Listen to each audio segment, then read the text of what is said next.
Dhaka Capitals ও সিলেট স্ট্রাইকার্সের ম্যাচটা একটা ভিন্ন কারণে সবার আগ্রহের কেন্দ্রবিন্দুতে ছিল। আমি বলবো কেন্দ্রবিন্দুতে, কেননা এই যে দুটো ফ্র্যাঞ্চাইজি মুখোমুখি হচ্ছে, তারা এইবারের বিপিএলে এখন পর্যন্ত কোনো ম্যাচ জেতেনি। ফলে এই মুখোমুখি লড়াইটাতে যারা জিতবে তাদেরই হবে এইবারের বিপিএলে প্রথম জয়। ঢাকা এর আগে যে 5টি ম্যাচ খেলেছে 5টি হেরেছে, সিলেট যে 3টা ম্যাচ খেলেছে 3টাই হেরেছে, এবং এই মুখোমুখি লড়াইটাতেও দুইটা দলই হারার জন্য আমি বলবো যে যথেষ্ট চেষ্টা করেছিল। শেষ পর্যন্ত সেই চেষ্টায় সফল হয়েছে ঢাকা ক্যাপিটালস। সাকিব খানের ঢাকা, খালেদ মাহমুদ সুজনের ঢাকা, থিসারা পেরেরার ঢাকা, লিটন দাসের ঢাকা। লিটন দাসের ঢাকা বলছি কেননা লিটন দাস অবশেষে এই ম্যাচে রানে ফিরেছেন। একাদশে ফেরার পরে খুব ভালো একটা ইনিংস খেলেছেন, কিন্তু সেটাও ঢাকাকে জেতানোর জন্য যথেষ্ট হলো না। ঢাকা যে 193 রান করেছিল সেটাও ঢাকাকে জেতানোর জন্য যথেষ্ট হলো না। ফলে এইবারের বিপিএলে ঢাকা টানা 6ষ্ঠ ম্যাচ হেরে গেল। গত বিপিএলও তারা প্রথম ম্যাচ জয়ের পরে শেষ 11টা ম্যাচ হেরেছিল। তার মানে 11+6 টানা 17টা ম্যাচ ঢাকা ফ্র্যাঞ্চাইজির পরাজয় হয়ে গেল।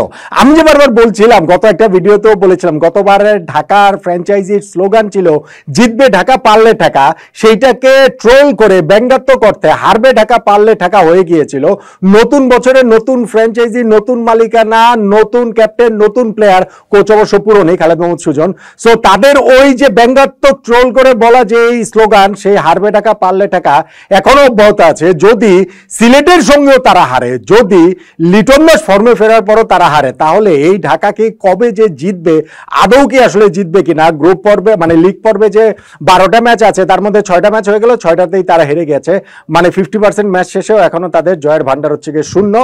আর সিলেটের এই প্রথম 4th ম্যাচে এসে 4 নম্বর ম্যাচে এসে তারা জয়ের দেখাটা পেল। এই যে ম্যাচটা হলো সিলেট স্টেডিয়ামে, সেই ম্যাচে আসলে আপনি টার্নিং পয়েন্ট কোনটাকে বলবেন?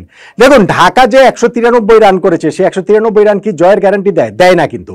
কেননা এইখানটাতে যে পরে ব্যাটিং করাটা তুলনামূলক সহজ, এবং ওই ডিউ ফ্যাক্টরের কারণে বোলারদের জন্য বোলিং করাটা টাফ।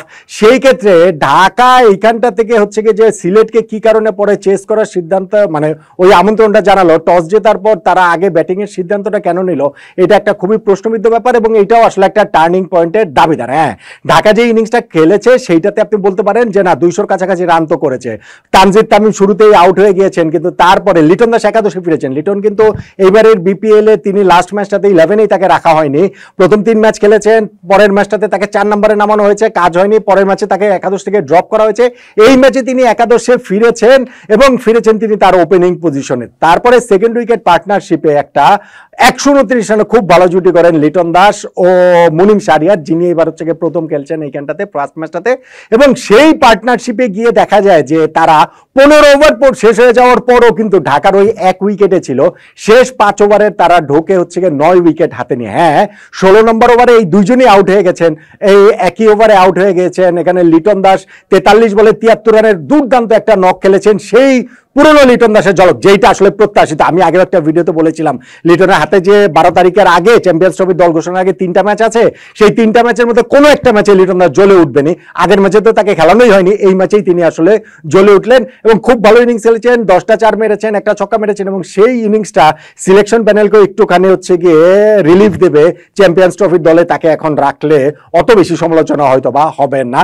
কিন্তু লিটন যেরকম ইনিংস খেলতে পারেন, বা প্যাচে খেলতে পারেন, বা অনেক দিন পর খেলতে পারেন, সেটা তো আমরা সবাই ওয়াকিবল। সেই জন্য ওই প্রেডিকশন করেছিলাম, সেটা আসলে লেগে গেছে। এখন মুনিম শাহরিয়ারও একটা ভালো ইনিংস খেলেছেন, তিনিও 50 করেছেন। এই দুইজনে একই ওভারে আউট হয়ে গেল 16 নম্বর ওভারে।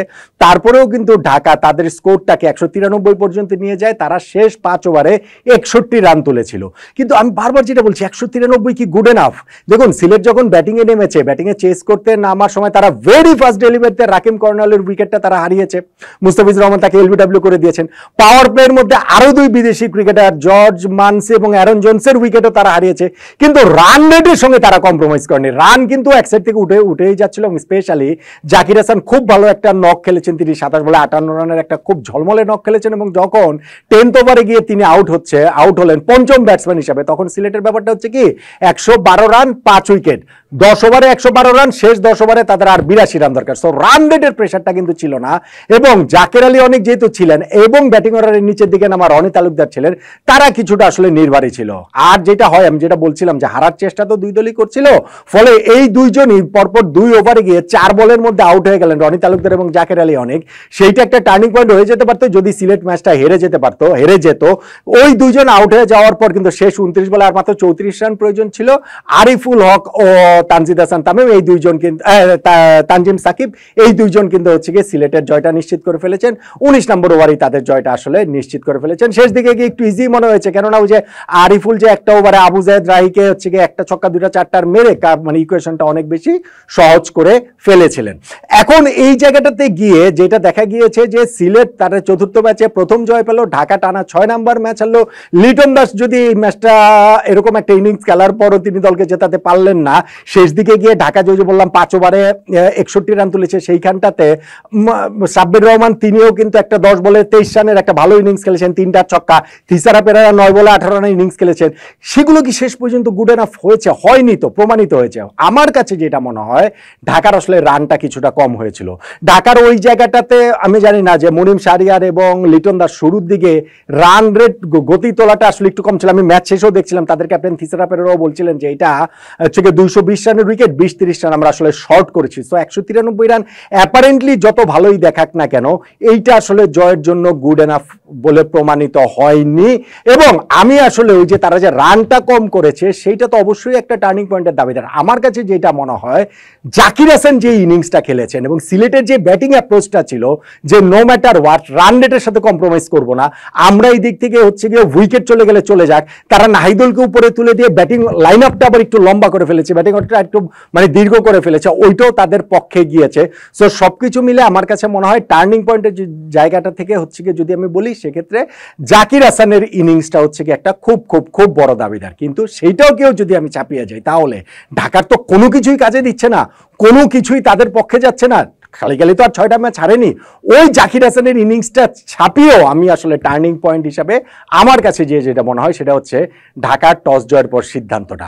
টস জিতে ঢাকা এইখানটাতে চেস করার সিদ্ধান্তটা যে কেন নিল না, কেন এই জায়গাটাতে তারা হচ্ছে গিয়ে প্রতিপক্ষ সিলেটকে চেস করার আমন্ত্রণ জানালো, প্রবাবলি তাদের কনফিডেন্স কম সেই কারণেই। কিন্তু ভাই এই উইকেটে যেখানে দেখা যাচ্ছে সেকেন্ড ইনিংসে, স্পেশালি সেকেন্ড ম্যাচটাতে লাস্ট ইনিংসে ব্যাটিং করাটা তুলনামূলক অনেক সহজ, সেইখানটাতে তারা ওই সিদ্ধান্তটা কেন নিল না, এটি আসলে আমার বোধগম্য না।